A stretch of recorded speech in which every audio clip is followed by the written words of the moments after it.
pessoal, no nosso curso agora, nós vamos fazer questões da banca que trata de um tema importante. É o tema do PODC, certo? Ciclo PODC. Planejamento, organização, direção e controle. Tema muito abordado pela banca, né? E nós vamos ter que ficar de olho neles. Então, essas questões que vocês vão ver são questões que direcionam você ao que você tem que saber para a prova, certo? Então, vamos lá. Olha só. Conforme que Avenato, o processo administrativo compreende um conjunto de funções. E nós sabemos quais são essas funções. PODC. Planejamento, organização, direção e controle. As quais fazem parte de um todo, um conjunto. Nesse sentido, quando os gestores estruturam os recursos disponíveis, olha a palavrinha, estruturam, organizam os recursos, certo? Ele distribui os recursos, ele aloca os recursos, né? Estruturar está nessa lógica, na lógica de alocar, de dividir, de distribuir os recursos, né? Ele quer saber para que tudo que foi planejado possa ser executado. Quer dizer, eu distribuo recursos para que eu planejei possa ser executado. Ele pergunta que função é essa que tem a função de estruturar, certo? Então, ó, se você olhar o processo administrativo, planejamento, organização, direção e controle, então o planejamento define a missão, forma o objetivo, define os planos, os programas, olha, a organização, ó, aloca os recursos, divide o trabalho, designa as autoridades, agrupa as atividades, define responsabilidades. Qual a função da direção? Designar pessoas, coordenar esforços, comunicar, motivar, liderar, orientar, ó, sempre cai isso aqui. E qual é o controle? Função do controle, definir um padrão, monitorar o desempenho, avaliar o desempenho, uma ação corretiva. Pessoal, sempre cai essas funções administrativas. Sempre cai. Não vai ser diferente nessa prova. Vai cair função administrativa. Você já sabe que vai cair. Então, com esse resumo aqui, você consegue enxergar as principais atividades das funções administrativas. E consegue responder, ó, 90% das questões só sabendo esse resumo. Então, qual é, pessoal, a função que estrutura, que aloca os recursos? Ó, a função é organização. Então, questão muito boa e que sempre vai cair na sua prova, certo? Vamos para a próxima. Ó, considere o organograma reproduzido acima. Essa é uma questão também da banca muito boa, viu? Ele quer dizer, para representar a estrutura organizacional, deve ser utilizado um gráfico universal. A representação da estrutura organizacional, nós sabemos que utilizamos o organograma, né? Sobre o organograma reproduzido acima, é correto afirmar. Veja, pessoal, o organograma é esse aqui. Eu tenho aqui, pessoal, chamado órgãos de linha. Então, C, D e E são órgãos de linha de A. Órgãos de linha são órgãos que executam. F e G são órgãos de linha de C, certo? São órgãos de linha de C, ó. C aqui é um órgão de linha de A, mas F e G é órgão de linha de C. O B, se você olhar, o B está nesse sentido, no sentido horizontal. Vocês estão vendo? O B aqui, pessoal, quando está no sentido horizontal, nós já sabemos. São órgãos de staff, né? Órgãos de staff. Então, essa estrutura aqui, pessoal, é uma estrutura de linha staff, né? Então, o que é que ele... Ó, aqui, ó, eu tenho as linhas de comunicação. Vamos dizer que aqui fosse A, B, C. Aqui, Y. Quer dizer, A, B e C é órgão de linha de Y. Né? Vamos dizer que aqui fosse K. K é órgão de staff de Y. Né? É órgão de assessoramento. É isso mais ou menos que ele queria saber na nossa questão. Ele diz assim, as letras C, D e E representam órgãos de linha? Sim, C, D e E são órgãos de linha. A letra A representa um órgão de staff? Não. A letra A é a autoridade máxima aqui. A letra B representa um órgão de linha? Não. A letra B é um órgão de staff. A letra F representa um órgão subordinado às letras C, D e E? Não. F é um órgão de linha de C. Tá vendo aqui, ó? Órgão de linha de C. Então a resposta aí é a letra A. Certo, pessoal? Cuidado para que a gente não erre essa questão. Veja, aqui eu tenho uma estrutura linear, né? Onde eu tenho aqui, ó, nitidamente eu sei quem é que manda. O chefão manda no chefinho. O chefe manda no chefinho. O chefão manda no chefe.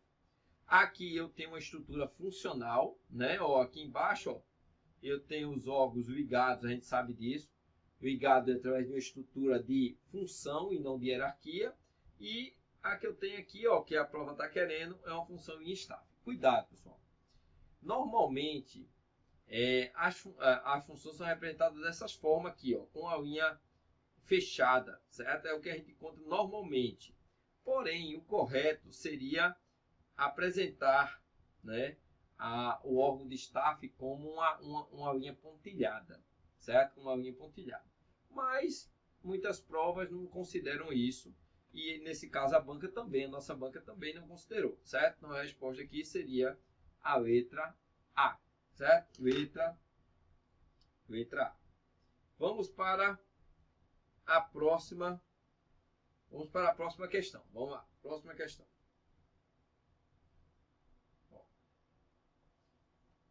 Com relação às abordagens à departamentalização, pessoal, nós sabemos que a departamentalização é ver a organização no sentido horizontal, né? Voltando aqui, ó, para a gente ficar claro, ó, no sentido vertical, eu vejo a autoridade e hierarquia. No sentido horizontal, eu vejo a departamentalização, os cargos e departamentos, não é assim? Quando eu enxergo a organização no sentido horizontal, eu posso observar vários tipos de departamentalização. A gente já sabe que eu tenho que saber isso, a prova vai exigir da gente isso, certo? Então, quais são os tipos de departamentalização que nós temos? Ó, eu tenho departamentalização funcional ou por funções, onde o critério de dividir o trabalho é a especialidade, é o conhecimento, é a atividade. Departamentalização por serviços, que a palavra-chave é foco no produto ou serviço, né? Localização geográfica, palavra-chave, foco, região, é foco na região. Departamentação por cliente, o foco é no cliente. Departamentação por processo, o foco são as etapas de produção. Departamentação por projeto, foco em atividades temporárias. Projetos é caracterizado por ser uma atividade temporária. Então, a departamentação por projeto tem essa característica. Matricial, que é a combinação entre funcional e projetos. Redes, que tem formato em estrela, foco é flexibilidade. E a divisional, onde tem uma combinação da produto, serviço, geográfico com a funcional. Pessoal, eu tenho que saber os tipos de departamentação. A gente sabe que isso é fundamental para a nossa sobrevivência, né? Aí diz o seguinte, ó. Em relação às abordagens de departamentação, é correto afirmar. A departamentação por localização geográfica é caracterizada por componentes temporais? Não, temporal é quem? Temporal é projetos, né? Na departamentação por processos, eu vou com base na especialidade? Não, especialidade é quem? É funcional, certo? Na departamentação por produto, considera-se as áreas funcionais? Não. Áreas funcionais e atividades é funcional. Departamentalização funcional, observe as etapas de produção. Não, etapas de produção é processo. Etapas de produção é processo, certo? Então, isso aqui está errado, ó. Todas estão erradas aqui. Ó, organizações que destinam um departamento para clientes industriais. Ó, foca o cliente, ó. outro para clientes, varejistas. Quer dizer, o foco é o cliente, então se chama departamentalização por clientes, como está aqui, ó. Foco é o cliente. Pessoal, se vocês saberem esses tipos de departamentação, tenho certeza que você acerta a questão na prova. E vai cair uma questão dessa, viu? Sempre cai questões desse tipo na banca. Então, não pode deixar, né? Eu não tenho que saber esse tipo de questão aqui. Tudo bem? Tem que saber esse tipo de questão. Então, a resposta seria letra E. Vocês entenderam, né? Então, foco aí nos tipos de departamentalização, certo? Vamos para a próxima questão. Vejam, outro tipo de questão que pode aparecer na nossa prova, que é níveis de planejamento, certo? Nós sabemos que o planejamento se divide em estratégico, tático e operacional, né? Então, ó, olhando aqui, ó, eu tenho planejamento estratégico, tático e operacional. O planejamento estratégico ele é institucional. O tático é intermediário e o operacional é operacional. Nós sabemos que o estratégico é genérico e abrangente, o tático é menos genérico e mais detalhado, e o operacional é detalhado. Outra característica extremamente importante nas provas, que o estratégico ele é de longo prazo. O tático é de médio prazo e o operacional é de curto prazo. O estratégico, pessoal, é macro orientado, certo? Quer dizer, ele vê a instituição como um todo, né? Foca o ambiente interno e externo. Eu tenho a missão, a visão, os valores, objetivos estratégicos, visão de futuro de longo prazo. Essa é a característica do planejamento estratégico. Médio, aborda cada unidade separadamente, foco nas áreas, marketing, compra, comunicação, visão de futuro de médio prazo. Já o de curto prazo é micro-orientado, aborda apenas cada tarefa ou operação. Foca nos setores, na atividade diária. É uma visão de curto prazo. Pessoal, eu tenho que ir para a prova sabendo disso. Eu não posso ir para a prova sem saber esse tipo de questionamento, certo? Então, vamos lá. Ele quer saber nível estratégico é errada. Não faz parte do nível estratégico. Ó, missão da empresa é nível estratégico. Definir a missão, que é a razão de existir, e a visão de futuro, que é o que eu quero ser no futuro, é competência do planejamento estratégico. Isso aqui está certo. Está relacionado à definição do ambiente interno e externo? Sim. O ambiente interno, onde eu vejo as minhas forças e fraquezas, e o ambiente externo, onde eu vejo as oportunidades e as ameaças. Faz parte do nível estratégico. Determinar a visão, sim, visão de futuro é uma questão, né, estratégica.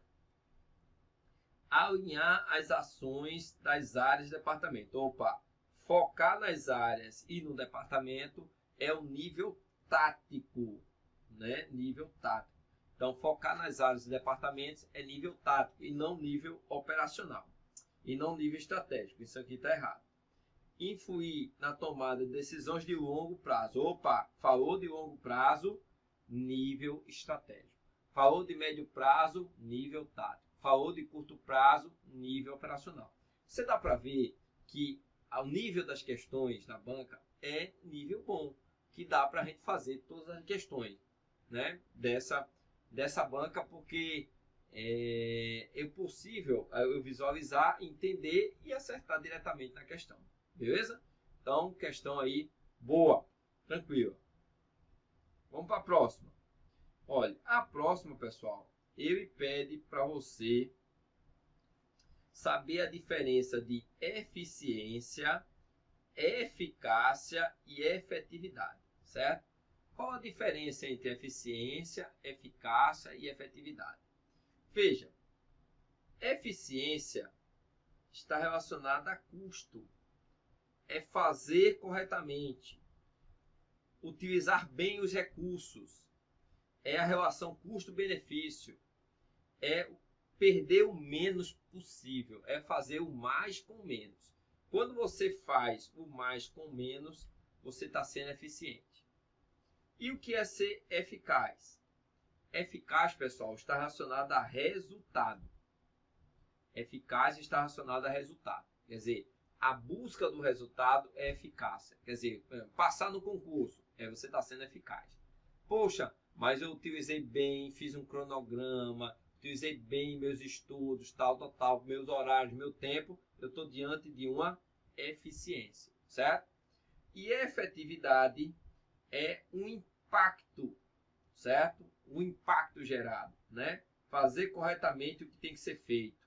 Quer dizer, se essa mudança gera uma mudança, uma transformação social, econômica, por exemplo, passar no concurso vai mudar a sua vida? Vai mudar socialmente minha vida, economicamente, um exemplo. Então ela está sendo efetiva. Passei no concurso, ele está sendo eficaz. E se essa mudança, esse resultado gera uma transformação em você, você está sendo efetivo. Então, pessoal, eu tenho que saber a diferença entre eficiência, eficácia e efetividade. É muito cobrado isso nas provas, principalmente nessa banca. Já veio questões sobre esse tema. Diferença entre eficiência, eficácia e efetividade, né? Então, ó, a eficácia consiste em fazer a coisa certa e está relacionada ao grau do atendimento ao objetivo, realmente. A eficácia está relacionada ao cumprimento do objetivo. A eficiência relaciona-se como a maneira, o caminho. A eficiência está relacionada à atividade meio. Como eu chego lá? Eu estou sendo eficiente nessa caminhada? E a efetividade relaciona-se ao impacto, resultado do planejamento concretizado. Essa é a resposta certa. Quer dizer, a diferença entre eficiência, eficácia e efetividade, certo? Então, pessoal, não esqueçam. Eu tenho que saber a diferença entre eficiência, eficácia e efetividade. Não podemos ir para a prova sem saber essa diferença. Eficiência, usar bem os meios, né? Fazer o mais com o menos. É utilizar bem os recursos disponíveis. Eficácia é o resultado gerado, certo? Eficiência e eficácia, elas têm correlação direta? Não. Eu posso ser eficaz, mas não ser eficiente. Eu posso ser eficiente e não ser eficaz. Eu posso saber estudar, ter um tempo, organizar meu material, tal, mas posso não passar. Ou eu posso passar sem ser organizado. Quer dizer, eu fui eficaz, mas não fui eficiente. Então não há uma relação direta, certo? E a efetividade está relacionada ao impacto. Pessoal, em algumas provas, né? Não é o caso da nossa banca, mas pode acontecer em algumas bancas que a efetividade seja a combinação da eficiência mais eficácia, certo? Também pode vir esse conceito. Efetividade ser a combinação de eficiência mais eficácia. Então você tem que ter essas duas visões. O impacto ou a combinação da eficiência mais eficácia. Quer dizer, a combinação de fazer a coisa certa e chegar no resultado gera efetividade. Tudo bem? Então, tem que ficar ligado também nessa situação. Beleza? Então, encontro vocês aí nas próximas questões. Valeu, pessoal. Até mais.